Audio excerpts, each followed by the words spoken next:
The US House of Representatives passed an amendment demanding the release of Armenian POWs being held captive in Azerbaijan. 5 amendments in total were put to a vote. They included calling for an investigation into the use of US drone technology to target civilians during the 2020 war, a report on war crimes committed by Azerbaijani forces, and the use of illegal munitions, such as white phosphorus, against Armenian civilians. The amendments, fronted by Congressmen Cardenas-Schiff-Sherman, state that Azerbaijan must immediately and unconditionally return all Armenian prisoners of war and captive civilians. It is very important that we have a full account of the facts, as we seek to hold Azerbaijan accountable for its actions in Karabakh last year, said Congressman Cardenas. Congressman Schiff described Azerbaijan's holding of Armenian POWs a year after the war as a reality that is becoming even more appalling in the face of reports of torture and violations of international human rights conventions.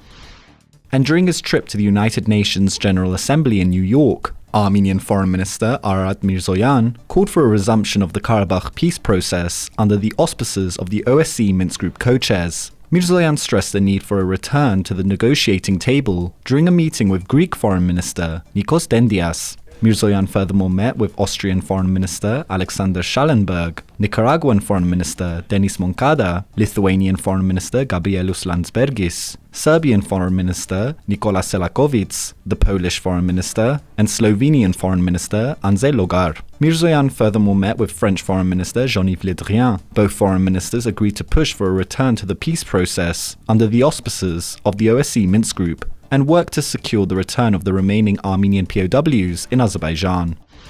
And in our studio, Armenuhi Hovanesyan, a diplomat, lawyer, and philanthropist, talks to CivilNet about the meaning of Armenia's Independence Day, from the early years of independence to the future of the country's state-building processes.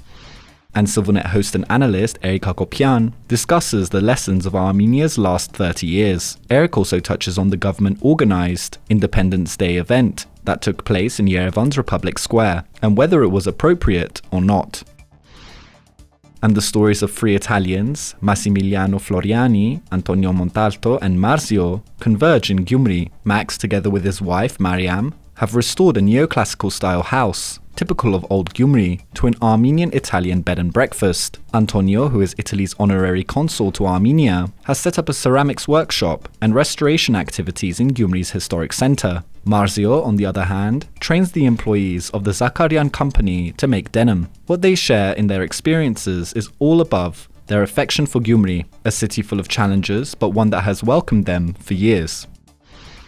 And finally, we'll leave you with a series of photos taken by CivilNet's Brandon Balayan of Yerevan's military pantheon, where people flock to pay their respects as the country marked 30 years of independence.